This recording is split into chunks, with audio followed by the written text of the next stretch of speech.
ನಾವೇನಾದರೂ ಪ್ರೊಡ್ಯೂಸ್ ಮಾಡಿದರೆ first cinema ಇವರಿಗೆ ಪ್ರೊಡ್ಯೂಸ್ ಮಾಡೋಣ. ಏನು ಕವಿಶ್ ಅವರದ ಸ್ಟೋರಿ ಏನು ನಾನು ಕೇಳಿದೆ ಅನಿಸ್ತು ನನಗೆ ಇದೊಂದು ಸಣ್ಣ ಬಜೆಟಲ್ಲಿ ಆಗುವಂಥ ಸಿನಿಮಾ ಅಲ್ಲ ಅಂತ ಆವಾಗಲೇ ನಮಗೆ ಒಂದು ಕ್ಯಾಲ್ಕುಲೇಷನ್ ಇತ್ತು. ಸಿನಿಮಾ ಮಾಡಬೇಕಾದ್ರೆ ಒಂದು ಚೌಕಟ್ಟು ಆಚೆ ದಾಟಿದ ನಾವೇನು ಬಜೆಟ್ ಹಾಕೊಂಡಿರ್ತೀವಿ ಆ ಬಜೆಟಲ್ಲೇ ಮಾಡಲಿಕ್ಕೆ ಕಷ್ಟ. ಸಿನಿಮಾ ಕೂಡ ಕಥೆ ಹೇಳಿದ್ರಲ್ಲ ಹಂಗೆ ಎಫೆಕ್ಟಿವ್ ಬಂತ. ಹಾಗೆ ಎಕ್ಸಿಕ್ಯೂಷನ್ ಪಾರ್ಟ್ ಅಂತ ಬಂದಾಗ ಅದು ಅದರಲ್ಲಿ ಸರಿ ಕಾಣಲಿಲ್ಲ ಅಂತ ಆದಾಗಲೂ ಕೂಡ ನಾವು ಅದನ್ನ ಡಿಸ್ಕಷನ್ ಮಾಡಿದ್ವಿ. ಒಂದಷ್ಟು ಜನ ಬರ್ತಾರೆ, ಸಿನಿಮಾ ಮಾಡ್ಬಿಡ್ತಾರೆ, ಲಾಸ್ ಆಯ್ತು ಅದಾಯ್ತು ಇದಾಯ್ತು ಅಂತೇಳಿ ಒಂದಷ್ಟು ಈಗೋ ಕ್ಲಾಸ್ಗಳು ಚರ್ಚೆ ಆಗಿರ್ತದೆ. ಅದನ್ನ ಚರ್ಚೆಯಾಗಿ ತಗೊಳ್ಬೇಕು. ಸಿನಿಮಾ ನಿರ್ಮಾಣ ಅನ್ನೋದು ಸುಲಭದ ಮಾತಲ್ಲ. ಒಳ್ಳೇದು ಕೆಟ್ಟದ್ದು ಸಿಹಿ ಕಹಿ ಎಲ್ಲ ಬರ್ತದೆ. ಸಿನಿಮಾ ಮಾಡೋ ಮಧ್ಯೆ ಯಾವಾಗಾದ್ರೂ ಅನಿಸ್ತಾನೆ ನಿಮಗೆ ಮಾಡಿ ಸಾಕಪ್ಪ? ನಾನು ನಿಮಗೆ ಖುಷಿಯಾಗಿ ಹೇಳಿದ್ದೇನೆ ರೈಟ್, ಬಟ್ ಕಷ್ಟ ಇರಲಿಲ್ಲ ಅಂತ ನಾನು ಹೇಳಲಿಕ್ಕೆ ಚಾನ್ಸ್ ಇಲ್ಲ. ಸೆಟ್ ಹಾಕಿದ ಹಾಳಾಯಿತು, ಬಜೆಟ್ ಲಾಸ್ ಆಯಿತು. ನಾನು ಸುಮಾರು ಇಂಡಸ್ಟ್ರಿ ನೋಡಿದ್ದೇನೆ, ಬಟ್ ಈ ಇಂಡಸ್ಟ್ರಿ ತುಂಬ ಟಫ್ ಇದೆ. ಇಂತಹ ಸೂಕ್ಷ್ಮ ವಿಚಾರಗಳನ್ನು ಇಟ್ಕೊಂಡು ಏನು ಹೇಳಕ್ ಕೊಡ್ತೀವಿ?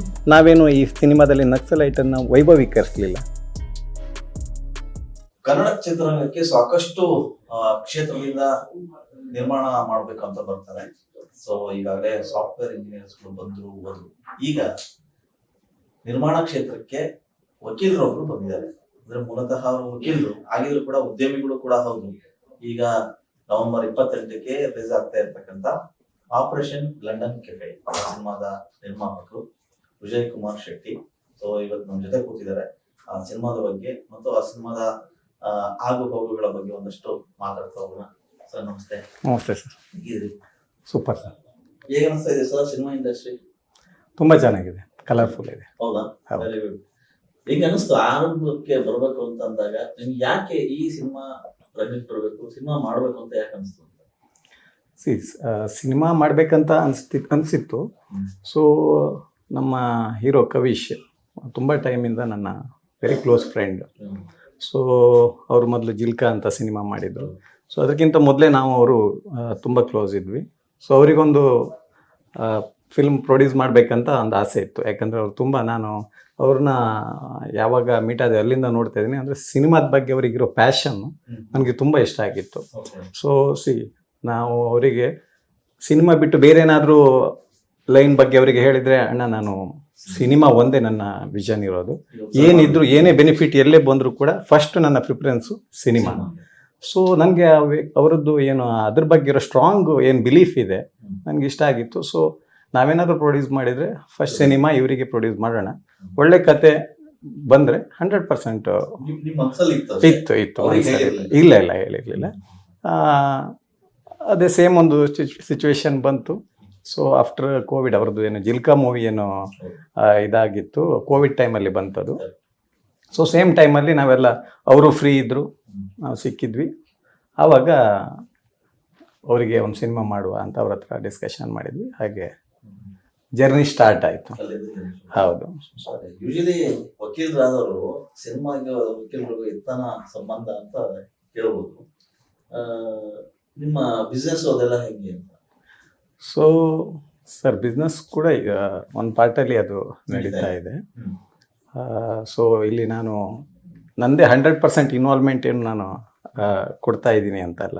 ಸೊ ನಮ್ಮ ವೃತ್ತಿ ಏನು ವಕೀಲರ ವೃತ್ತಿ ಮೈನ್ ಪಾರ್ಟು. ಬಟ್ ಇದಕ್ಕೆ ಏನು ಟೀಮ್ ಇದೆ, ಅವರು ನೋಡ್ಕೊಂಡು ಹೋಗ್ತಾರೆ. ಜಸ್ಟ್ ನಾನು ಅದರಲ್ಲಿ ಒಂದು ಪಾರ್ಟ್ ಆಗಿದ್ದೀನಿ ಅಷ್ಟೇ. ಬಿಟ್ಟರೆ ಅದಕ್ಕೆ ಹೌದು 100% ನಾವೇನು ಪ್ರೊಡಕ್ಷನ್ ಏನು ಮಾಡಬೇಕಂತ ಇದ್ದಾಗ, ನಮ್ಮ ವೃತ್ತಿ ಬಿಟ್ಕೊಂಡು ನಾನು ಅದರಲ್ಲಿ ಹೋಗ್ಲಿಕ್ಕೆ ಆಗೋದಿಲ್ಲ ಅಂತ ಇದ್ದಾಗ, ಆ ಪ್ರೊಡಕ್ಷನ್ ಹೌಸ್ ಏನು ಮಾಡಿದ್ವಿ ಅದರಲ್ಲಿ ಒಂದಿಷ್ಟು ನನ್ನ ಆತ್ಮೀಯ ಸ್ನೇಹಿತರು ಲೈಕ್ ಮೈಂಡೆಡ್ ಏನು ಇದ್ದಾರೆ. ಸೊ ಅವ್ರ ಜೊತೆ ಕೂಡ ಡಿಸ್ಕಸ್ ಮಾಡಿದೆ. ಏನು ಕವಿಶ್ ಅವರದ ಸ್ಟೋರಿ ಏನು ನಾನು ಕೇಳಿದೆ ಅನಿಸ್ತು ನನಗೆ ಇದೊಂದು ಸಣ್ಣ ಬಜೆಟಲ್ಲಿ ಆಗುವಂಥ ಸಿನಿಮಾ ಅಲ್ಲ ಅಂತ ಆವಾಗಲೇ ನಮಗೆ ಒಂದು ಕ್ಯಾಲ್ಕುಲೇಷನ್ ಇತ್ತು ನಮಗೆ. ಅಂದರೆ ಏನು ವಿಜುವಲೈಸ್ ಮಾಡಿದಾಗ ಅಂತ ಅನಿಸ್ತು, ಇದು ಸಾಧಾರಣ ಸಣ್ಣ ಬಜೆಟಲ್ಲಿ ಮಾಡಿದರೆ ಕಷ್ಟ ಅಂತ. ಅವ್ರು ಏನೇ ಬಜೆಟ್ ತೋರಿಸಿರ್ಬೋದು, ನಮ್ಮ ತಲೆಯಲ್ಲಿ ಇತ್ತು ಒಂದೇನೋ ಇದು ಬಜೆಟ್ ಎಳ್ಕೊಂಡು ಹೋಗ್ಬೋದು ಅಂತ. ಸೊ ಎಲ್ಲೂ ಹಿಕಪ್ಸ್ ಆಗಬಾರ್ದು ಮತ್ತು ಸಮಸ್ಯೆ ಆಗಬಾರ್ದು ಅನ್ನೋ ಒಂದೇ ಉದ್ದೇಶಕ್ಕೆ ನನ್ನ ಸ್ನೇಹಿತ ಬಳಗದಲ್ಲಿ ನನ್ನ ಲೈಕ್ ಮೈಂಡೆಡ್ ನನ್ನ ಇವ್ರನ್ನ ಆ್ಯಸ್ ಎ ಕೋ ಪ್ರೊಡ್ಯೂಸರ್ನಾಗಿ ನಾನು ತಗೊಂಡೆ. ಅವರೆಲ್ಲ ಇರೋದ್ರಿಂದ ನನಗೆ ಅದರಲ್ಲಿ ಏನು ಜಾಸ್ತಿ ಇನ್ವಾಲ್ವ್ಮೆಂಟು ಕೊಡುವಂಥದ್ದೇನು ಇದು ಬರಲಿಲ್ಲ. ಸೊ ಹಾಗೆ ನಾವೊಂದು ಬಜೆಟ್ ಇಟ್ಕೊಂಡು ಸ್ಟಾರ್ಟ್ ಮಾಡಿದ್ವಿ. ಸಿನಿಮಾ ಮಾಡಬೇಕಾದ್ರೆ ಒಂದು ಚೌಕಟ್ಟು ಹಾಕೊಂಡಿರ್ತೀವಿ. ಹೌದು, ಈ ಚೌಕಟ್ಟಿಂದ ದಾಟಬಾರ್ದು. ಕರೆಕ್ಟ್. ಸೊ ಚೌಕಟ್ಟು ಆಚೆ ದಾಟಿದ್ರಾ? Definitely sir. ಅದು ಆಕ್ಚುಲಿ ಯಾಕಂತ ಹೇಳಿದ್ರೆ ಇದು ಸಿನಿಮಾ, ಯಾವುದೇ ಉದ್ಯಮ ಅಂತ ಇದ್ರು ಕೂಡ ನಾವೇನ್ ಬಜೆಟ್ ಹಾಕೊಂಡಿರ್ತೀವಿ ಆ ಬಜೆಟ್ ಅಲ್ಲೇ ಮಾಡ್ಲಿಕ್ಕೆ ಕಷ್ಟ. ಯಾಕಂದ್ರೆ ಅದಕ್ಕಿಂತ ಮೀರಿ ಹೋಗೋದಂತೂ ಅದು ಕ್ಯಾಲ್ಕುಲೇಷನ್ ನಮ್ಗೆ ಇರಲೇಬೇಕು, ಇಲ್ದಿದ್ರೆ ನಾವು ಆ ಉದ್ಯಮಕ್ಕೆ ಕೈ ಹಾಕಬಾರ್ದು. ಸೊ ನಾನು ತಿಳ್ಕೊಂಡಿರುವಂತದ್ದು ಇದು. ಸೊ ಈ ಸಿನಿಮಾ ಅಂತ ಬಂದಾಗ್ಲೂ ಕೂಡ ನಾವು ಅದೇ ಯೋಚನೆಯಲ್ಲಿ ಇದ್ವಿ, ಬಜೆಟ್ ಅದೇ ಪ್ರಕಾರನೇ ಹೋಗಿದೆ ಸರ್. ಸರ್, ಈಗ ಆರಂಭದಲ್ಲಿ ನಿಮಗೆ ಡೈರೆಕ್ಟ್ರು ಕವಿಶ್ ಇಬ್ರು ಕತೆ ಹೇಳ್ತಾರೆ, ರೈಟ್. ಆ ಕತೆ ನಿಮ್ಮ ಕಲ್ಪನೆಗೆ ಬರುತ್ತೆ, ಅವಾಗ ಇಮ್ಯಾಜಿನೇಷನ್ ಕೂಡ ಹಂಗೆ ಬರುತ್ತೆ. ಸಿನಿಮಾನು ಕೂಡ ಕತೆ ಹೇಳಿದ್ರಲ್ಲ ಹಂಗೆ ಎಫೆಕ್ಟಿವ್ ಆಗಿ ಬಂತ? Definitely sir. ಈಗ ಏನು ಪೇಪರಲ್ಲಿ ಏನು ಬರೀತಾರೆ ಅದನ್ನೇನು ಹೇಳ್ತಾರೆ, ಹಾಗೆ ಎಕ್ಸಿಕ್ಯೂಷನ್ ಪಾರ್ಟ್ ಅಂತ ಬಂದಾಗ ಅದು ಅದರಲ್ಲಿ ಸರಿ ಕಾಣಲಿಲ್ಲ ಅಂತ ಆದಾಗ್ಲೂ ಕೂಡ ನಾವು ಅದನ್ನ ಡಿಸ್ಕಷನ್ ಮಾಡಿದ್ವಿ. ಈಗ ಏನು ಕತೆ ಪೇಪರಲ್ಲಿ ಬರೆದ್ರು, ಆಮೇಲೆ ನಮ್ಗೆ ಹೇಳಿದ್ರು, ಎಕ್ಸಿಕ್ಯೂಷನ್ ಪಾರ್ಟ್ ಅಲ್ಲಿ ಅದು ಸರಿ ಬಂದಿಲ್ಲ ಅಂದ್ರೂ ಕೂಡ ನಾವು ಕೂಡ ಅದನ್ನ ಕ್ವಶನ್ ಮಾಡಿ, ನಾವು ಹೊಸದಾಗಿ ಬಂದಿರೋದ್ರಿಂದ ಕ್ವಶನ್ಸ್ ರೈಸ್ ಮಾಡಿದೀವಿ, ಅದರಲ್ಲಿ ಏನು ಚೇಂಜಸ್ ಇದೆ ಅದನ್ನು ಮಾಡ್ಕೊಂಡು ಹೋಗಿದ್ದೀವಿ. ಹಾಗೆ ಏನು ನಮ್ಮ ವಿಜುವಲೈಸರ್ ನಾವು ಮಾಡಿದ್ದೀವಿ ಅದೇ ರೀತಿಯಲ್ಲಿ ಸಿನಿಮಾ ಬಂದಿದೆ. ಫೈನಲ್ ಸಿನಿಮಾ ನೋಡುವಾಗ ಡೆಫಿನೆಟ್ ತುಂಬಾ ಖುಷಿಯಾಗಿದೆ.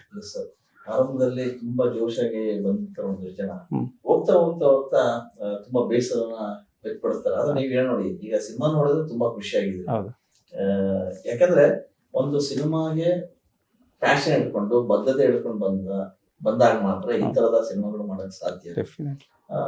ಇನ್ನೊಂದು, ಒಂದಷ್ಟು ಜನ ಬರ್ತಾರೆ, ಸಿನಿಮಾ ಮಾಡ್ಬಿಡ್ತಾರೆ, ಸಿನಿಮಾ ಇನ್ನು ಲಾಸ್ ಆಯ್ತು, ಅದಾಯ್ತು, ಇದಾಯ್ತು ಅಂತೇಳಿ ಒಂದಷ್ಟು ಈಗೋ ಕ್ಲಾಸ್ಗಳು ಆಗ್ತದೆ.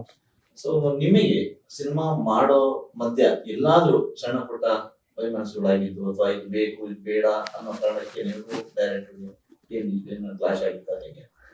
ಬಹಳಷ್ಟು ವಿಷಯಗಳು ಡಿಸ್ಕಷನ್ ಪಾಯಿಂಟ್ ಅಂತ ಬಂದಿರ್ತದೆ, ಚರ್ಚೆ ಆಗಿರ್ತದೆ. ಅದನ್ನ ಚರ್ಚೆಯಾಗಿ ತಗೊಳ್ಬೇಕು.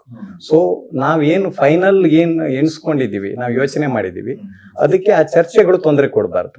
ನಾವೇನು ಯೋಚನೆ ಮಾಡ್ತೀವಿ, ಡಿಸ್ಕಷನ್ ಪಾಯಿಂಟ್ ಅಲ್ಲಿ ಸಾವಿರಾರು ವಿಷಯಗಳು ಬಂದಿರ್ತದೆ, ಅದನ್ನ ಡಿಸ್ಕಷನ್ ಮಾಡ್ತೀವಿ. ಆ ಡಿಸ್ಕಷನ್ ಪಾಯಿಂಟ್ ಅಲ್ಲಿ ಅದು ಹಾಟ್ ಡಿಸ್ಕಷನ್ ಆಗಿರ್ಬೋದು, ಬಟ್ ಅದನ್ನ ಸಿನಿಮಾ ಅಂತ ನೋಡಿದಾಗ ನಾವು ಫೈನಲ್ ಪ್ರಾಜೆಕ್ಟ್ ನಮ್ಗೆ ಏನಿದೆ, ನಮ್ಗೆ ಏನ್ ವಿಷನ್ ಇದೆ, ಅದಕ್ಕೆ ತೊಂದರೆ ಆಗದೆ ಇರುವಂತ ಡಿಸ್ಕಷನ್, ಪ್ರಾಜೆಕ್ಟ್ ಸಂಬಂಧಪಟ್ಟಂತ ಡಿಸ್ಕಷನ್ಸ್ಗಳು, ಬಜೆಟ್, ಪ್ರತಿಯೊಂದು ವಿಷಯ, ಟೆಕ್ನಿಕಲ್ ಪಾರ್ಟ್ ಅಲ್ಲಿ ಪ್ರತಿಯೊಂದು ವಿಷಯದಲ್ಲಿ ಡಿಸ್ಕಷನ್ ಆಗಿದೆ. ಬಟ್ ನಮ್ಗೆ ಏನ್ ಡಿಸ್ಕಷನ್ ನಾವು ಫಸ್ಟ್ ಡಿಸೈಡ್ ಮಾಡಿದ್ವಿ, ಎಲ್ಲರಿಗಿಂತ ಮೊದಲು ನಾವು ಯೋಚನೆ ಮಾಡುವಾಗ as A production first decide ಮಾಡ್ಬೇಕು, ನಮ್ಮ ಏನ್ ವಿಷನ್ ಇದೆ, ನಾವ್ ಏನ್ ಕಲ್ಪಿಸ್ಕೊಂಡು ಈ ಸಿನಿಮಾವನ್ನು ಮಾಡಿದೀವಿ ಅದನ್ನ ಕಂಪ್ಲೀಟ್ ಆಗಿ ಮಾಡ್ಬೇಕು. ಆ ಡಿಸ್ಕಷನ್ ಪಾರ್ಟ್ ಅನ್ನ ಒಳ್ಳೇದಿದ್ದನ್ನ ತಗೊಳ್ಬೇಕು, ಬೇಡದೇ ಇರೋದನ್ನ ಸೈಡಿಗೆ ಹಾಕ್ಬೇಕು.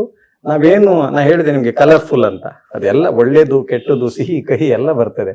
ನಾವೇನು ಯೋಚನೆ ಮಾಡಿದೀವಿ ಅದನ್ನ ಫೈನಲ್ ಡೆಸ್ಟಿನೇಷನ್ಗೆ ರೀಚ್ ಆಗ್ಲಿಕ್ಕೆ ಏನ್ ಬೇಕು ಅದನ್ನ ಯೋಚನೆ ಮಾಡ್ಕೊಂಡು ಡಿಸೈಡ್ ಮಾಡಿ ಒಂದು ಫೈನಲ್ ಟಚ್ ಕೊಟ್ಟಿದೀವಿ ಅದಕ್ಕೆ ಸಿನಿಮಾ. ಸಿನಿಮಾ ನಿರ್ಮಾಣ ಅನ್ನೋದು ಸುಲಭದ ಮಾತಲ್ಲ.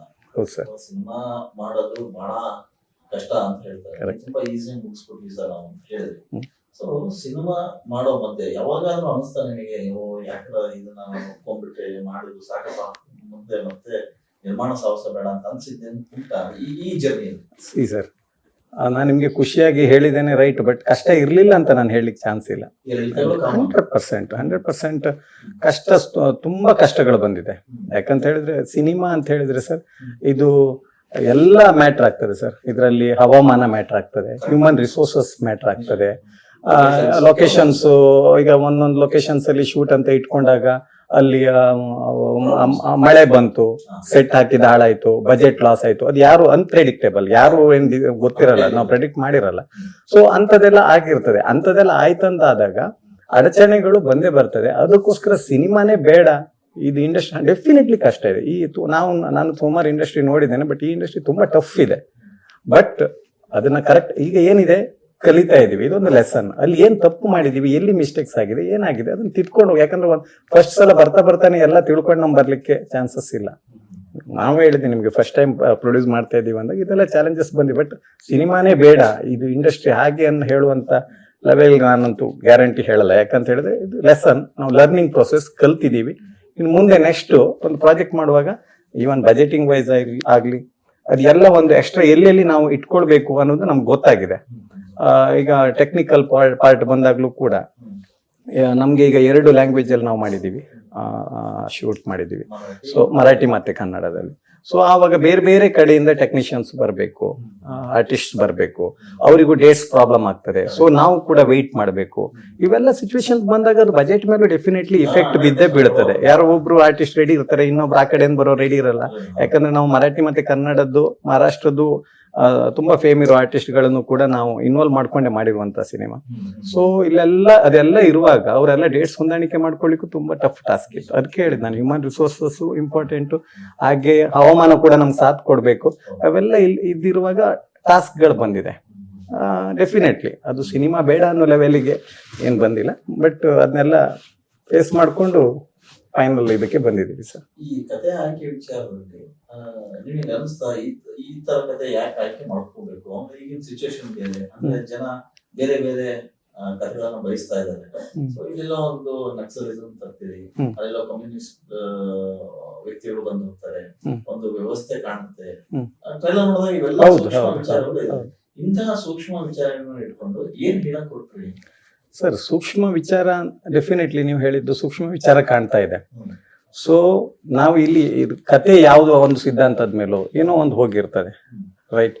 ಅದಕ್ಕೆ ನಾವು ಆ ಕತೆ ನಕ್ಸಲೈಟ್ ಅನ್ನೋ ಪಾರ್ಟ್ ಬಂದಾಗ ನಾವೇನು ಈ ಸಿನಿಮಾದಲ್ಲಿ ನಕ್ಸಲೈಟ್ ಅನ್ನ ವೈಭವೀಕರಿಸಿ ಸಿನಿಮಾ ಮಾಡ್ಲಿಲ್ಲ. ಸೊ ಅದರಲ್ಲಿ ಎಷ್ಟು ಏನಿದೆ ನಕ್ಸಲೈಟ್ ಅನ್ನೋ ಪಾರ್ಟ್ ಅಲ್ಲಿ ಏನಿದೆ, ಅದು ಒಂದು ಸಿದ್ಧಾಂತ ಏನಿದೆ, ಅದು ರೈಟ್ ಆರ್ ರಾಂಗ್, ಅದು ಫೈನಲ್ ಏನಾಗ್ತದೆ ಒಂದು ಇದನ್ನ ಕನ್ಕ್ಲೂಷನ್ಗೆ ತಗೊಂಡ್ ಬಂದಂತ ವಿಷಯ. ಸೊ ಇಲ್ಲಿ ಯಾವುದೇ ನಕ್ಸಲಿಸಮ್ ಅನ್ನ ಅಥವಾ ಯಾವ್ದು ಕಮ್ಯುನಿಸಮ್ ಇನ್ಯಾವ್ದನ್ನೋ ವೈಭವೀಕರಿಸಲಿಲ್ಲ ನಾವು ಸಿನಿಮಾದಲ್ಲಿ. ಸೊ ಹಾಗೆ ಇಡೀ ಸಿನಿಮಾದಲ್ಲಿ ನಿಮಗೆ ತುಂಬಾ ಇಷ್ಟವಾಗಿದೆ, ಹಾಗೆ ನೀವು ಸಿನಿಮಾ ನೋಡಿದಿರ ಅಂತೀನಿ, ಐ ಥಿಂಕ್ ನೋಡಿದ್ರೆ. ಹೌದು ಹೌದು.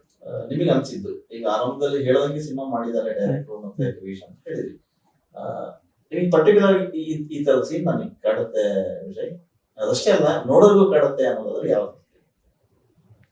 ಸೊ ಅದು ಪರ್ಟಿಕ್ಯುಲರ್ ಆಗಿ ನಾನು ಹೇಳ್ತೀನಿ, ನಮ್ಮ ಸಿನಿಮಾದ್ದು ನಮ್ದಂತ ನಾನು ಹೇಳೋದಲ್ಲ, ಫ್ರೇಮ್ ಬೈ ಫ್ರೇಮ್ ಅಷ್ಟು ಚೆನ್ನಾಗಿ ಬಂದಿದೆ ಸರ್. ಇಂಥದೇ ಒಂದು ಸೀನ್ ಇಷ್ಟು ಸೂಪರ್ ಆಗಿ ಬಂದಿದೆ ಅಂತ ಹೇಳೋದಕ್ಕಿಂತ ಪ್ರತಿಯೊಂದು ಫ್ರೇಮ್ ಅನ್ನು ಕೂಡ ನಾವು ನಿಮ್ಗೆ ಫಸ್ಟ್ ಮಾತಾಡುವಾಗ್ಲೇ ಹೇಳಿದೆ, ನಾವು ಎಲ್ಲೂ ಕೂಡ ಕಾಂಪ್ರಮೈಸ್ ಆಗ್ಲಿಕ್ಕಿಲ್ಲ. ಸಿನಿಮಾ ಅಂತ ಬಂದಾಗ ನಾವು ಒಂದ್ ಪ್ರಾಜೆಕ್ಟ್ ಮಾಡಿದ್ವಿ, ಅದನ್ನ ಸ್ವಲ್ಪ ಏನು ಹೇಳ್ತೇವಲ್ಲ, ಸ್ವಲ್ಪ ತಿನ್ಸಿದ್ವಿ, ಅರ್ಧ ಹೊಟ್ಟೆಯಲ್ಲಿ ಬಿಟ್ವಿ, ಹಾಗೆ ಮಾಡಿದ್ರೆ ಕಷ್ಟ ಆಗ್ತದೆ. ಸೊ ನಾವು ನಮ್ಗೆ ಪ್ರೊಡಕ್ಷನ್ ಅವಧಿಗೆ ಎಷ್ಟು ಕಷ್ಟ ಆದ್ರೂ ಅಡ್ಡಿಲ್ಲ, ಸಿನಿಮಾದಲ್ಲಿ ಯಾವುದೇ ಒಂದು ಸಿಂಗಲ್ ಫ್ರೇಮ್ ಅಲ್ಲೂ ನಾವು ಇಲ್ಲಿ ಬಜೆಟ್ ಅಲ್ಲಿ ಮಿಸ್ಟೇಕ್ ಮಾಡಿದೀವಿ, ಕಡಿಮೆ ಕೊಟ್ಟಿದೀವಿ ಅಂತ ತೋರ್ಸೋದ್ ಬೇಡ. ಟೈಮ್ ತಗೊಂಡು ಇದ್ ಮಾಡೋಣ. ಬಟ್ ಸಿನಿಮಾ ಅಂತ ಬಂದಾಗ ಪ್ರತಿಯೊಂದು ಫ್ರೇಮ್ ಟು ಫ್ರೇಮ್ ಅಷ್ಟು ಚೆನ್ನಾಗಿ ಬಂದಿದೆ ಸರ್, ಹಾಗೆ ಬಂದಿದೆ ಕೂಡ. ಸೊ ಅದಕ್ಕೋಸ್ಕರ ನಾನು ಯಾವುದೋ ಒಂದು ಇದನ್ನ ನಾನು ಪರ್ಟಿಕ್ಯುಲರ್ ಆಗಿ ಈ ಸೀನು ಅಂತ ಹೇಳಲ್ಲ, ಪ್ರತಿಯೊಂದು ಫ್ರೇಮ್ ಕೂಡ ನಿಮ್ಗೆ ಇಷ್ಟ ಕೊಡ್ತೀನಿ. ನಿಮ್ಗೆ ಕಂಟಿನ್ಯೂಟಿ ಇದೆ, ನಿಮ್ಗೆ ಎಲ್ಲೂ ಡಿಸ್ಟರ್ಬ್ ಮಾಡಲ್ಲ, ಅದಂತೂ ನಾನು ನಿಮ್ಗೆ ಗ್ಯಾರಂಟಿ ಕೊಡ್ತೀನಿ. ಈಗ ಸಿನಿಮಾ ಮಾಡೋದು ಅಥವಾ ಸಿನಿಮಾ ಪ್ರೋಸೆಸ್ ನಲ್ಲಿ ಯಾವ್ದು ಕಷ್ಟ ಅನ್ಸಲ್ಲ, ರೈಟ್? ಅಂದ್ರೆ ರಿಲೀಸ್ ಅಂತ ಬಂದಾಗ ಅದರ ಕಷ್ಟ ಬಹಳ ಇರುತ್ತೆ. ಸೊ ಅದಕ್ಕೆ ಏನೆಲ್ಲ ಪ್ಲಾನ್ ಮಾಡ್ಕೊಂಡಿರ್ತೀವಿ ಅಂತ ಈಗ ಅನಿಸ್ತಾ ಇದೆಯಾ ರಿಲೀಸ್ ಮಾಡೋದು ಎಷ್ಟು ಕಷ್ಟ? ಹೌದು ಸರ್, ರಿಲೀಸ್ ಅಂತೂ ತುಂಬಾ ಟಫ್ ಟಾಸ್ಕ್. ಸಿನಿಮಾ ಹೌದು, ಇದು ನಮ್ಗೆ ನಾನು ಹೇಳಿದಲ್ಲ ನಿಮ್ಗೆ, ಇದು ಮಾಡ್ಬೋದು, ಇದು ಕೂಡ ಲರ್ನಿಂಗ್ ಪ್ರೊಸೆಸ್. ಈಗ ಸಿನಿಮಾ ಇದು ರಿಲೀಸ್ ಅಂತ ಬಂದಾಗ ಈಗ ನೀವು ಆಲ್ಮೋಸ್ಟ್ ಕನ್ನಡದಲ್ಲೇ ಒಂದು 200 ಸಿನಿಮಾಗಳು ವರ್ಷಕ್ಕೆ ರಿಲೀಸ್ ಆಗ್ತದೆ. ಸೊ ಆವಾಗ ಥಿಯೇಟರ್ ಸಮಸ್ಯೆ ಎಲ್ಲದೂ ಇದೆ ರಿಲೀಸ್ ಅಂತ ಬಂದಾಗ. ಈವನ್ ಒಂದಿಷ್ಟು ಖರ್ಚುಗಳು ತುಂಬಾ ಇದೆ ರಿಲೀಸ್ ಪಾರ್ಟ್ ಅಲ್ಲಿ ಬಂದಾಗ. ತುಂಬಾ ಟಫ್ ಟಾಸ್ಕ್ ಗಳಿದೆ, ಬಟ್ ಅದನ್ನ ಕೂಲ್ ಆಗಿ ಹ್ಯಾಂಡಲ್ ಮಾಡ್ತಾ ಇದ್ದೇವೆ. ನಮ್ಮ ಟೋಟಲ್ ಟೀಮ್ ಸಾಥ್ ಇದೆ ನಮ್ಗೆ. ಸೊ ಈವನ್ ನಮ್ದು ಫಿಲ್ಮ್ ಅಲ್ಲಿ ಪ್ರತಿಯೊಂದು ವರ್ಕ್ ಮಾಡಿರೋ ಪ್ರತಿಯೊಂದು ಟೆಕ್ನಿಷಿಯನ್ಸ್ ಇಂದ ಹಿಡಿದು ಪ್ರತಿಯೊಬ್ರು ನಂಗೆ ಈವನ್ ರಿಲೀಸ್ ಅಲ್ಲೂ ಕೂಡ ಸಪೋರ್ಟ್ ಮಾಡ್ತಾ ಇದ್ದಾರೆ, ಸಾಥ್ ಕೊಡ್ತಾ ಇದ್ದಾರೆ. ಸೊ ಅದೊಂದು ಗ್ರೇಟ್ ಪಾರ್ಟ್. ಯಾಕಂತ ಹೇಳಿದ್ರೆ ಅವರು ಕೂಡ, ಅವ್ರಿಗೆ ಗೊತ್ತಿದೆ ಈ ಸಿನಿಮಾಕ್ಕೆ ನಾವೇನ್ ಇಫರ್ಟ್ ಹಾಕಿದೀವಿ, ಯಾಕಂದ್ರೆ ಅವರು ಸೆಟ್ ಅಲ್ಲಿ ನೋಡಿದವ್ರೆ ಪ್ರತಿಯೊಂದು ವಿಷಯದಲ್ಲೂ. ಸೊ ಇವಾಗ ನಮ್ಗೆ ಅವರು ಆ ವಿಷಯದಲ್ಲಿ ಕಂಪ್ಲೀಟ್ ಸಾಥ್ ಕೊಡ್ತಾ ಇದ್ದಾರೆ. ಸರ್ ಈಗ ಎಷ್ಟು ಥಿಯೇಟರ್ಸ್ ಪ್ಲಾನ್ ಮಾಡ್ತೀವಿ? ಸೊ 100 to 120 ಥಿಯೇಟರ್ಸ್ ಇದು ಪ್ಲಾನ್ ಮಾಡಿದೀವಿ. ಯಾಕಂದ್ರೆ ನೀವು ಫಸ್ಟ್ ಟೈಮ್ ಪ್ರೊಡಕ್ಷನ್ ಮಾಡಿ, ಹೌದು, ಫಸ್ಟ್ ಟೈಮ್ ಈ ತರದ ಒಂದು ರಿಸ್ಕಿ ಕಥೆನ ಆಯ್ಕೆ ಮಾಡಿ, ಹೌದು, ಬರೇ ಕಾಡು ಮೇಡು ಅಲ್ದಾಡಿ, ಹೌದು, ಅವ್ರ ಜೊತೆಗೆ ನೀವು ರಕ್ತ ಶ್ರಮ ಎಲ್ಲ ಆಗ್ಬಿಟ್ಟಿದೆ ನಿಮ್ದು, ಆಯ್ತಾ? ಆರ್ಟಿಸ್ಟ್ ಗಳು ಮಾಡದಂಗೆ ನೀವು ಕಷ್ಟಪಟ್ಟು. ಹೌದು, ಹೌದು. ಈ ಏಕಕಾಲಕ್ಕೆ 3 ಲ್ಯಾಂಗ್ವೇಜ್ ಬಿಡ್ತಾ ಇದ್ದೀವಿ, ಹೌದು, ಹಿಂದಿ, ಕನ್ನಡ, ಹಿಂದಿ, ಮರಾಠಿ. ಶೂಟಿಂಗ್ ಅಲ್ಲೂ ಡೈರೆಕ್ಟ್ ಆಗಿ ಶೂಟ್ ಮಾಡ್ತಾರೆ. ಡೈರೆಕ್ಟ್ ಅಲ್ಲಿ ಕನ್ನಡ ಮತ್ತೆ ಮರಾಠಿಯಲ್ಲಿ ಸಪರೇಟ್ ಎರಡು ಶೂಟ್ ಮಾಡಿದೀವಿ, ಹಿಂದಿ ಡಬ್ಬಿಂಗ್ ಮಾಡಿ. ಮರಾಠಿ ಆಯ್ಕೆ ಯಾಕೆ ಮಾಡ್ಕೊಂಡ್ರಿ? ಯಾಕಂದ್ರೆ ಒಂದ್ ಸಣ್ಣ ಕುತೂಹಲ, ಯಾಕಂದ್ರೆ ಬೇರೆಯವರೆಲ್ಲ ಬೇರೆ ಬೇರೆ ಭಾಷೆನ ಆಯ್ಕೆ ಮಾಡ್ಕೊಂಡು ಸೈಮಲ್ಟೇನಿಯಸ್ಲಿ ಮಾಡ್ತಾರೆ. ಹೌದು. ಮರಾಠಿನೇ ಯಾಕೆ ಬೇಕಾಯ್ತು? ಇಲ್ಲಿ ಅಗೈನ್ ನಾನು ಕವಿಶ್ ವಿಷಯಕ್ಕೆ ಬರ್ತೇನೆ. ಕವಿಶು ಮುಂಬೈಯಲ್ಲೇ ಅವರು ನೈಟ್ ಕಾಲೇಜಸ್ ಅಲ್ಲಿ ಹೋಗಿ ಎಜುಕೇಶನ್ ಕಂಪ್ಲೀಟ್ ಮಾಡ್ಕೊಂಡು ಸಿನಿಮಾನೇ ಸಿನಿಮಾನೇ ಧ್ಯಾನಿಸ್ಕೊಂಡಿದ್ದವರು, ಸಿನಿಮಾನೇ ಊಟ ಮಾಡಿದವರು ಅವರು. ಸೊ ಅವರು ಅಲ್ಲಿ ಒಂದು ಇಮೋಷನ್ ಇತ್ತು ಅವರಿಗೆ, ಮುಂಬೈ ಇದರಲ್ಲಿ ಒಂದು ಇಮೋಷನ್ ಇತ್ತು, ಒಂದಿಷ್ಟು ಜನರದಲ್ಲಿ ಒಂದಿಷ್ಟು ಕಾಂಟ್ಯಾಕ್ಟ್ಸ್ ಇತ್ತು ಮಹಾರಾಷ್ಟ್ರ ಭಾಗದಲ್ಲಿ. ಸೊ ಅವರು ಸ್ಟೋರಿ ಇದ್ ಮಾಡುವಾಗ್ಲೇ, ಲೈನಪ್ ಮಾಡುವಾಗ್ಲೇ ನನ್ನ ಹತ್ರ ಹಣ ಈ ತರ ಮಾಡ್ಬೋದು ನಾವು ಮರಾಠಿ ಮತ್ತೆ ಕನ್ನಡದಲ್ಲಿ ಎರಡು ಲ್ಯಾಂಗ್ವೇಜ್ ಅಲ್ಲಿ ಮಾಡೋದ್ರಿಂದ ಬೆನಿಫಿಟ್ ಆಗ್ಬೋದು, ಹೌದು ಅಂತ ಬಂದಾಗ ಅದಕ್ಕೆ ಸರಿಯಾದ ವ್ಯಕ್ತಿ ಬೇಕೀಗ. ಮಹಾರಾಷ್ಟ್ರದ ಮರಾಠಿಯಲ್ಲಿ ಇದು ಮಾಡುವಾಗ ಆವಾಗ ದೀಪಕ್ ರಾಣೆ ಅಂತ ಒಂದು ದೊಡ್ಡ production house, Deepak Rane films ಅಂತ, ಅವ್ರ ಜೊತೆ ನಾವು ಕೈ ಜೋಡಿಸ್ಕೊಂಡ್ವಿ. ಸೊ ಇವೆಲ್ಲ ಪ್ರೊಸೆಸ್ ಅಲ್ಲಿ ಮರಾಠಿ ಲ್ಯಾಂಗ್ವೇಜ್ ನ ನಾವು ಸೆಲೆಕ್ಟ್ ಮಾಡಿದ್ವಿ. ಸಿನಿಮಾ ಅನ್ನೋದು ಒಂದು very good business. So business ಗೆ ಏನ್ ಬೇಕೋ ಅದನ್ನೆಲ್ಲ ಮಾಡ್ಲೇಬೇಕು, ಅನಿವಾರ್ಯ. ಕರೆಕ್ಟ್. ಯಾಕಂದ್ರೆ ಸಿನಿಮಾ ಅಂದ ತಕ್ಷಣ ಕರ್ಕೊಂಡ್ ದುಡ್ಡು ಹಾಕ್ಬಿಟ್ಟು ಕೈ ಬಿಡೋದಲ್ಲ. ಹೌದು ಹೌದು. ಇದ್ರಲ್ಲಿ ₹1 ಅಟ್ಲೀಸ್ಟ್ ₹2 ತೆಗಿಬೇಕು. ಹೌದು. ₹2 ಬಂದಿಲ್ಲ ಅಂದ್ರೆ ₹1 ಹಾಕಿದ್ದನ್ನಾದ್ರೂ ತಗೋಬೇಕು, ಅದು cinema. Correct. So over all cinema ನಿಮ್ಗೆ ತೃಪ್ತಿ ತಂತ? 100%. 100%. ಯಾವ ವಿಚಾರದಲ್ಲಿ ನಿಮಗೆ ಬೇಸರ ಆಗಿರ್ಬೋದು? ನಾನು ನಿಮ್ಗೆ ಹೇಳಿದಲ್ಲ, ಬೇಸರ ಆಗುವಂತ ವಿಷಯಗಳು ಏನೂ ಇಲ್ಲ. ನಾನು ಹೇಳಿದಲ್ಲ ಅದನ್ನ, ನಾನು ನಿಮ್ಗೆ ಹೇಳಿದೆ ಸಿಹಿ ಕಹಿ ಎರಡೂ ಇರ್ತವೆ. ಅದನ್ನ ಬೇರೆ ಇನ್ನೇನಲ್ಲ, ಇದನ್ನ ಇನ್ನೂ ಇಂಪ್ರೂವೈಸ್ ಮಾಡಬಹುದಿತ್ತು, ಇನ್ನೂ 1.5 ಲಕ್ಷ ಕಟ್ಕೊಂಡ್ರೆ ಸಾಕಲ್ಲ ಬರ್ತಾ ಇತ್ತು ಅನ್ನೋ ಆ ಬೇಸರ. ಅದನ್ನ ಈ ಪಾಯಿಂಟ್ ಅಲ್ಲಿ ಯೋಚನೆ ಮಾಡ್ಬೇಕಂತ ಹೇಳ್ತೀನಿ. ಪ್ರಮೋಷನ್ ಪಾಯಿಂಟ್ ಅಲ್ಲಿ, ಈಗ ಪ್ರಮೋಷನ್ ಪಾಯಿಂಟ್ ಅಲ್ಲಿ ನಾವೇನ್ ಖರ್ಚು ಮಾಡ್ಬೇಕು, ಇನ್ನೇನ್ ಜನರಿಗೆ ರೀಚ್ ಆಗ್ಬೇಕು. ಸಿನಿಮಾ ನಮ್ದು ಎಷ್ಟೇ ಒಳ್ಳೇದಿರ್ಬೋದು ಸರ್, ಕಂಟೆಂಟ್ ಎಷ್ಟೇ ಸ್ಟ್ರಾಂಗ್ ಇರ್ಬೋದು, ಆಡಿಯನ್ಸ್ ಫೈನಲ್ ಅವರಿಗೆ ಅವ್ರ ಒಬ್ರೊಬ್ರದ್ದು ಮೈಂಡ್ ಸೆಟ್ ಇರ್ತದೆ, ಅವರಿಗೆ ಏನ್ ರೀಚ್ ಆಗ್ಬೇಕು ಅದನ್ನ ಅವ್ರಿಗೆ ಅಟ್ಲೀಸ್ಟ್ ರೀಚ್ ಮಾಡಿಸ್ಬೇಕು. ಅವರಿಗೆ ಥಿಯೇಟರ್ ಅವರಿಗೆ ಅವ್ರನ್ನ ಕರೆಸೋದು ಜವಾಬ್ದಾರಿ ಕೂಡ ನಮ್ದೇ. ಸೊ ಒನ್ಸ್ ಥಿಯೇಟ್ರಿಗೆ ಬಂದ್ಮೇಲೆ ಅವ್ರ ಕೈಯಲ್ಲಿ ಬಿಟ್ಟಿದ್ದು ಕಂಟೆಂಟ್, ಅವ್ರಿಗೆ ಏನ್ ಇಷ್ಟ ಆಗಿದೆ ಅವ್ರು ಮೌತ್ ಅವರೇ ಹೇಳ್ಕೊಂಡು ಹೋಗ್ಬೇಕು. ಸೊ ಈಗ ನೀವ್ ಹೇಳಿದ್ರಿ ಎಲ್ಲಾ ಪಾಯಿಂಟ್ ಅಲ್ಲಿ ನಾವು ಏನು ತೃಪ್ತಿ ತಂದಿದೆ. ಈಗ ನಾವು ನಮ್ಮ ಕೆಲಸ ಮಾಡ್ಲಿಕ್ಕೆ ಇರುವಂತದ್ದು ಜನರಿಗೆ ರೀಚ್ ಮಾಡಿಸುವಂತದ್ದು. ಹೌದು, ನೀವ್ ಹೇಳಿದ್ರಲ್ಲ ಇನ್ನೊಂದ್ 2 ಲಕ್ಷ ಹಾಕ್ಬೋದಾ ಅಂತ. ಈಗ ನಾವು ಪ್ರಮೋಷನ್ ರೀಚ್ ಮಾಡ್ಲಿಕ್ಕೆ ಏನ್ ಮಾಡ್ಬೋದು ಅದಕ್ಕೆ ಹೋಗ್ಬೋದು. ಆ ಮನಸ್ಥಿತಿ ಇಟ್ಕೊಂಡು ಸಿನಿಮಾ ಮಾಡಿದ್ರೆ ಮಾತ್ರ ಸಸ್ಟೈನ್ ಆಗ್ಲಿಕ್ಕೆ. ಯಾಕಂದ್ರೆ ನಾವು ಮಾಡೋ ಪ್ರಾಡಕ್ಟ್ 4 ಜನಕ್ಕೆ ತಲುಪಿಲ್ಲ ಅಂದ್ರೆ ಅದು ವೇಸ್ಟ್. ನಾವ್ ಎಷ್ಟೇ ಕಷ್ಟಪಟ್ಟು 2 ವರ್ಷ 3 ವರ್ಷ ಕಷ್ಟಪಟ್ಟಿದೀವಿ, ಅದು ಈಗ 2ರಷ್ಟು ಕಷ್ಟಪಟ್ರೆ ಜನರಿಗೆ ರೀಚ್ ಮಾಡ್ತಾರೆ. ಅವೆಲ್ಲ ಪ್ರಯತ್ನ ಮಾಡ್ತಾ ಇದ್ದೀವಿ, ನೋಡ್ತಾ ಇದೀವಿ. ಸಾಕಷ್ಟು ಸೋಷಿಯಲ್ ಮೀಡಿಯಾದಲ್ಲಿ ಆಲ್ರೆಡಿ ಸೌಂಡ್ ಮಾಡ್ತಾನೆ ಇದೆ. ಇತ್ತೀಚೆಗೆ ಒಂದು ಸಾಂಗ್ ಕೂಡ ಒಳ್ಳೆ ಕಾಮೆಂಟ್ಸ್ ಎಲ್ಲ ಬರ್ತಾ ಇದೆ. ಸರ್ ಎಲ್ಲ ಸರಿ, ಸಿನಿಮಾ ಮಾಡುವಾಗ ಒಂದು ರಿಸ್ಕ್ ಫ್ಯಾಕ್ಟರ್ ಅನ್ನೋದು ಇರುತ್ತೆ. ಸೊ ಇದು ತಗೋಬೇಕು ಬೇಡ ಅಂತ. ಫಸ್ಟ್ ಸಿನಿಮಾ ಆಗ್ಲಿಲ್ಲದಂಗೆ ಫಸ್ಟ್ ಸಿನಿಮಾ ಇಷ್ಟೊಂದು ಬಜೆಟ್ ಹಾಕಿ ನಾವು ಮಾಡ್ಬೇಕು ಬೇಡ ಅನ್ನೋ ಪ್ರಶ್ನೆ ಸಣ್ಣದು ಬರುತ್ತೆ. ಸೊ ರಿಸ್ಕ್ ಅನ್ನೋದು ಕಾಮನ್ ಆಗಿ ಇದ್ದೇ ಇರುತ್ತೆ. ಸೊ ಅವಾಗ ಬಂದಾಗ ನಿಮ್ಗೆ ಅನ್ಸಿದ್ದು ಧೈರ್ಯನಾ ಅಥವಾ ಕವಿಶ್ ಅವರು? ಕವಿಶ್ ಧೈರ್ಯನೂ ಹೌದು, ಕವಿಶ್ ಅವರು ಹೌದು. ಕವಿಶ್ ಅವರು ಈ ಸಿನಿಮಾಕ್ಕೆ ಮ್ಯಾಕ್ಸಿಮಮ್ ಎಫರ್ಟ್ ಹಾಕಿದ್ದಾರೆ. ಅವರು ಇಲ್ಲಿ ಪ್ರತಿಯೊಂದು ವಿಷಯದಲ್ಲಿ ಪ್ರೊಡಕ್ಷನ್ ಬಗ್ಗೆ ಯೋಚನೆ ಮಾಡಿದ್ದಾರೆ, ಪ್ರತಿಯೊಂದು ಸೆಕ್ಷನ್ ಅಲ್ಲೂ ಪ್ರೊಡಕ್ಷನ್ ಬಗ್ಗೆ ಯೋಚನೆ ಮಾಡಿ ಇದ್ ಮಾಡಿದ್ದಾರೆ. ಅವಾಗ ನಾವು ಧೈರ್ಯಗೆಡುವಂಥದ್ದು ಎಂತ ಇಲ್ಲ. ಸೊ ಇದೊಂದು ಸಿನಿಮಾ ರೀತಿಯ ತಗೊಳ್ಳುವ, ರಿಸ್ಕ್ ಎಲ್ಲಾ ಕಡೆನೂ ಇದೆ ಸರ್. ರಿಸ್ಕ್ ತಗೊಳ್ಳಿಲ್ಲ ಅಂತ ಹೇಳಿದ್ರೆ ಯಾವ್ದು ನಾವು ಒಂದು ಸ್ಟೆಪ್ ಮುಂದಿಡ್ಲಿಕ್ಕೆ ಆಗುದಿಲ್ಲ. ಅದೆಲ್ಲ ರಿಸ್ಕ್ ಅನ್ನ ಈಗ ಜನರ ಮುಂದೆ ಇಡ್ತಾ ಇದೀವಿ. ಜನರ ಆಶೀರ್ವಾದ ಮಾಡಿದ್ರೆ ಇನ್ನೂ ಕೂಡ ರಿಸ್ಕ್ ತಗೊಳ್ತೀವಿ. ಸೊ ಹಾಗೆ ಫೈನಲ್ ಆಗಿ ಈ ಸಿನಿಮಾ ಈಗ ರಿಲೀಸ್ ಮಾಡೋದಕ್ಕೆ ರೆಡಿ ಆಗಿದ್ದೀವಿ. ನೆಕ್ಸ್ಟ್ ಈಗ ಸಿನಿಮಾ ಆಯ್ತು, ವಾಟ್ ನೆಕ್ಸ್ಟ್ ಅಂದಾಗ ವಿಜಯ್ ಕುಮಾರ್ ಶೆಟ್ಟಿ ಅವರು ಏನ್ ಮಾಡ್ಬೋದು? ಸಿನಿಮಾ ರಂಗದಲ್ಲೇ ಕಂಟಿನ್ಯೂ ಆಗ್ಬೇಕಂತ ಇದ್ರೆ ಹೇಗೆ? ಡೆಫಿನೆಟ್ಲಿ ಇದರಲ್ಲಿ ಇಲ್ಲಿಗೆ ಸ್ಟಾಪ್ ಮಾಡುವಂತದ್ದು ಏನಿಲ್ಲ. ಡೆಫಿನೆಟ್ ಆರಂಭ. ಇದರಲ್ಲಿ ತುಂಬಾ ಕಲ್ತಿದೀವಿ, ಒಳ್ಳೇದು ಕೆಟ್ಟದ್ದು ಪ್ರತಿಯೊಂದು ಲೆಸನ್ಸ್, ಅದನ್ನೆಲ್ಲದನ್ನು ನೆಕ್ಸ್ಟ್ ಸ್ಟೆಪ್ಪಿಗೆ ಅದನ್ನ ನಾವು ಇನ್ ಶಕ್ತಿ ಅಂತ ತಿಳ್ಕೊಳ್ತೀವಿ.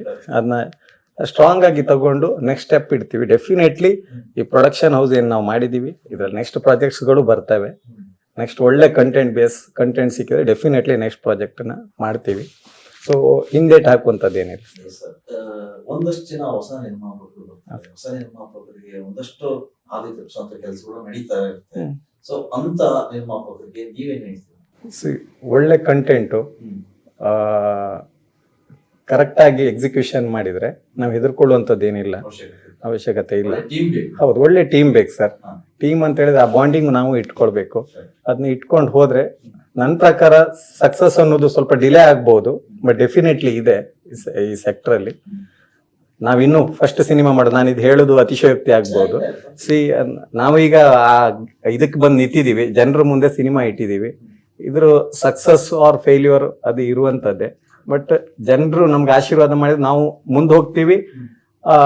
ಇನ್ನೊಂದು ಸ್ಟೆಪ್ಪಿಗೆ ಇನ್ನೊಂದು ಹೆಜ್ಜೆ ಮುಂದೆ ಇಡ್ಲಿಕ್ಕೆ ಮಾಡ್ಬೋದು ಅಂತ. ಯಾಕಂತಂದ್ರೆ ಆರಂಭದಲ್ಲಿ ಬರುವಂತ ಒಂದಷ್ಟು ನಿರ್ಮಾಪಕರು ಹೌದು, ಯಾವ ಬರ್ತಾರೆ ಅವ್ರು ಎದುರಿಸ್ಬಿಡ್ತಾರೆ, ಬ್ಯಾಕ್ ಬರ್ತಾರೆ. ಸೊ ನೀವು ಮುಂದೆ ನಿಂತು ಮಾಡಿದ್ರಿ, ಆ ಅನುಭವದ ಮೇಲೆ. ಹೌದು, ಕರೆಕ್ಟ್ ಸರ್. ಸರಿಯಾದ ಕತೆ, ಸರಿಯಾದ ಟೆಕ್ನಿಷಿಯನ್ಸ್, ಸರಿಯಾದ ಆರ್ಟಿಸ್ಟ್ಗಳು, ಕರೆಕ್ಟ್ ಆದ ಯೋಜನೆಗಳಿದ್ರೆ ಹೆದರ್ಕೊಳ್ಳುವಂಥದ್ದು ಏನಿಲ್ಲ ಸರ್. ಡೆಫಿನೆಟ್ಲಿ ಇಂಡಸ್ಟ್ರಿಯಲ್ಲಿ ಏನು ಈಗ ಚೇಂಜ್ ಆಗ್ತಾ ಇರೋ ಕಾಲಮಾನ ಸರ್, ಅದಕ್ಕೆ ಒಗ್ಗೂಡ್ಕೊಂಡು ನಾವು ಅದ್ರ ಜೊತೆಗೆ ಹೋದ್ರೆ ಸಕ್ಸಸ್ ಕಟ್ಟಿಟ್ಟ ಬುತ್ತಿ. ನಾವು ಅದಕ್ಕೆ ಪಾಸಿಟಿವ್ ಆಗಿ ಹೋಗೋಣ ಅಂತ ನಾನು ಹೇಳಲಿಕ್ಕೆ ಇಷ್ಟಪಡ್ತೇನೆ. ಸರ್, ನಿಮ್ಮ ಚೊಚ್ಚಲ ಪ್ರಯತ್ನ ಫಸ್ಟ್ ಪ್ರೊಡಕ್ಷನ್ ಸಿನಿಮಾ 28ಕ್ಕೆ ಬರ್ತಾ ಇದೆ, ನವೆಂಬರ್ 28ಕ್ಕೆ. ಆಡಿಯನ್ಸ್ ಏನು ಹೇಳಕ್ಕೆ ಇಷ್ಟ? ಸೊ ನಮ್ಮ ಫಸ್ಟ್ ಪ್ರಯತ್ನ ನಮ್ಮ ಪ್ರೊಡಕ್ಷನ್ ಹೌಸಿಂದ ನಮ್ಮ ಕಂಪ್ಲೀಟ್ ಇಫರ್ಟ್ ಹಾಕಿ ಒಂದು ಒಳ್ಳೆ ಸಿನಿಮಾವನ್ನು ಮಾಡಿದ್ದೀವಿ. ಎಲ್ಲೂ ಕೂಡ ಸಿನಿಮಾದಲ್ಲಿ ನಾವು ಕಾಂಪ್ರಮೈಸ್ ಆಗಲಿಲ್ಲ. ಸಿನಿಮಾದ ಪ್ರತಿಯೊಂದು ಫ್ರೇಮಲ್ಲೂ ಕೂಡ ನಮ್ಮ ಇಫರ್ಟ್ ನಿಮಗೆ ಕಾಣ್ತದೆ. ನಾವು ಹೇಳೋದಿಷ್ಟೇ, ನೀವು ಸಿನಿಮಾಕ್ಕೆ ಬನ್ನಿ, ನಿಮ್ಮ ಜೆನ್ಯೂನ್ ಆಗಿ ಏನು ನಿಮ್ಮ ರಿವ್ಯೂ ಕೊಡಿ. ಹಾಗೆ ಎಲ್ಲರನ್ನು ನೀವು ಬಂದು ಆಶೀರ್ವಾದ ಮಾಡಿದರೆ ನಾವು ಇನ್ನೊಂದು ಸ್ಟೆಪ್ ಮುಂದೆ ಹೋಗ್ಬೋದು ಅಂತ. ಎಲ್ಲ ನವೆಂಬರ್ 28ಕ್ಕೆ ನಮ್ಮ ಮೂವಿ ರಿಲೀಸ್ ಆಗ್ತಾ ಇದೆ. ಎಲ್ಲರೂ ಕೂಡ ನಮಗೆ ಸಪೋರ್ಟ್ ಮಾಡ್ಬೇಕಂತ ನಿಮ್ಮ ಮುಖಾಂತರ ಕೇಳ್ಕೊಳ್ತೀನಿ. ಸರ್, ಇದು ವಿಜಯ್ ಕುಮಾರ್ ಶೆಟ್ಟಿ ಅವರ ಮಾತುಕತೆ, ಅವರ ಮೊದಲ ಪ್ರಯತ್ನ ಸಿನಿಮಾ ಇದು, ಆಪರೇಷನ್ ಲಂಡನ್ ಕೆಫೆ. ಇದೇ ನವೆಂಬರ್ 28ಕ್ಕೆ ರಿಲೀಸ್ ಆಗ್ತಾ ಇದೆ. ಎಲ್ಲರೂ ಕೂಡ ಥಿಯೇಟರ್ಗೆ ಹೋಗಿ ಫೀಲ್ ಮಾಡಿ, ಒಂದು ಒಳ್ಳೆಯ ಕಂಟೆಂಟ್ ಇರುವ ಸಿನಿಮಾ ಅಂತ ಕೂಡ ಅವರು ಹೇಳಿದ್ರು. ಸೊ ಇಲ್ಲಿ ಒಂದಷ್ಟು ಹೊಸ ವಿಚಾರಗಳನ್ನ ಇಟ್ಕೊಂಡ್ ಬಂದು ಸಿನಿಮಾ ನಿಮ್ ಮುಂದೆ ಬರ್ತಾ ಇದೆ. ಸೊ ಫಸ್ಟ್ ಟೈಮ್ ಏಕಕಾಲಕ್ಕೆ 3 ಭಾಷೆಯಲ್ಲಿ ಈ ಸಿನಿಮಾ ರಿಲೀಸ್ ಆಗ್ತಾ ಇದೆ. ಒಂದು ಕನಸು ಕಟ್ಟಿಕೊಂಡು ಬಂದಿರತಕ್ಕಂತ ತಂಡ ಈ ಚಿತ್ರದಲ್ಲಿದೆ.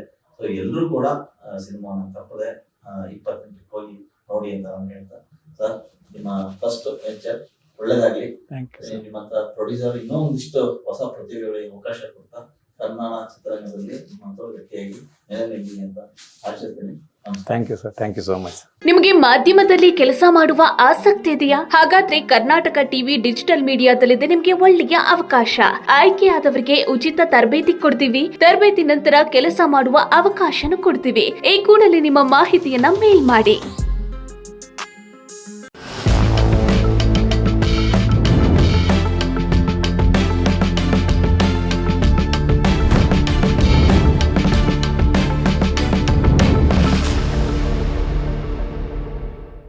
ನೀವು ಸಣ್ಣ ಆಗ್ಬೇಕಲ್ವಾ? ಅದು ಒಂದು ಉತ್ತಮ ಆಹಾರದಿಂದ ಸಣ್ಣ ಆಗ್ಬೇಕಲ್ವಾ? ಪ್ರತಿದಿನ ನಮ್ಮ ಜೀನಿ ಸ್ಲಿಮ್ ನ ಯೂಸ್ ಮಾಡಿ ಯಾವುದೇ ಸೈಡ್ ಎಫೆಕ್ಟ್ ಇಲ್ದಂಗೆ ನೀವು ಸಣ್ಣ ಆಗ್ತೀರಾ.